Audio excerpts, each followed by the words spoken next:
وزیر داخلہ کی امریکی سرمایہ کاروں کو دعوت، مسائل ترجیحی بنیادوں پر حل کرنے کی یقین دہانی۔ وفاقی وزیر داخلہ محسن نقوی نے U S chamber of commerce میں امریکہ پاکستان بزنس کونسل کے وفد سے ملاقات کی، جس میں مائننگ اور انفارمیشن ٹیکنالوجی کے شعبوں میں سرمایہ کاری اور تعاون بڑھانے پر تفصیلی بات چیت ہوئی۔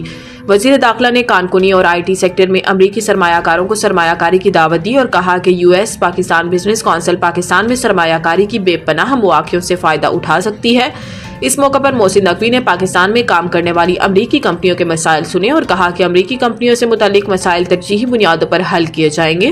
اس کے علاوہ وزیر داخلہ سینیٹر محسن نقوی نے امریکہ پاکستان بزنس کونسل کو ترجیحی بنیادوں پر خصوصی سہولتیں دینے کی یقین دہانی بھی کروائی۔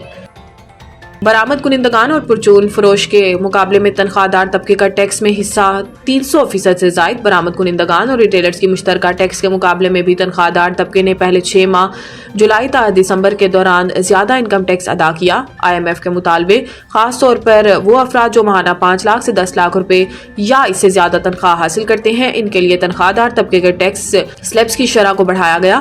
موجودہ رفتار کو مد نظر رکھتے ہوئے یہ پاکستان کی تاریخ کا پہلا مالی سال ہوگا جب حکومت تنخواہ دار طبقے سے 30 جون 2025 تک قومی خزانے میں 500 ارب روپے کی خطیر رقم جمع کرنے پر مجبور کرے گی۔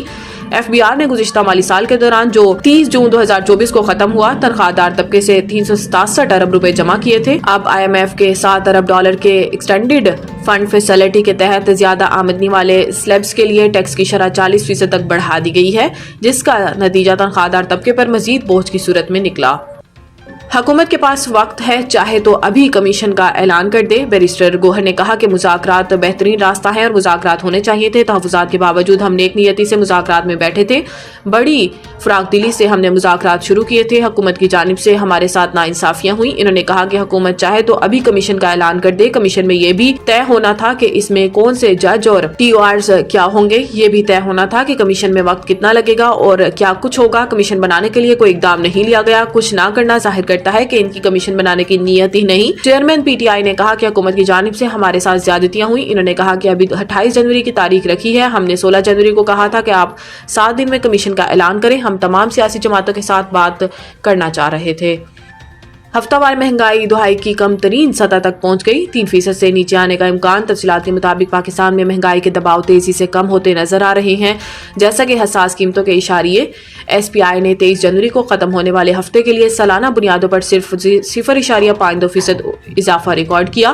یہ پچھلے ہفتے کے 1.16% کے مقابلے میں نمایاں کمی کو ظاہر کرتا ہے اور یہ مسلسل چوتھا ہفتہ ہے جس میں مہنگائی میں کمی ہوئی ہے، جو دسمبر 2024 کے اختتام پر ریکارڈ کی گئی 5.08% سے کم ہو گئی ہے۔ حساس قیمتوں کے اشاریے میں کمی، جو کہ بنیادی اشیاء پر مختصر مدتی مہنگائی کا پیمانہ ہے، نے ماہرین معیشت کو جنوری کے صارف قیمت اشاریے پہ نمایاں کمی کی پیش گوئی کرنے پر مجبور کر دیا۔ یہ رجحان اسٹیٹ بینک آف پاکستان کو اپنی پالیسی ریٹ، جو اس وقت 13% ہے، کم کرنے پر مجبور کر سکتا ہے۔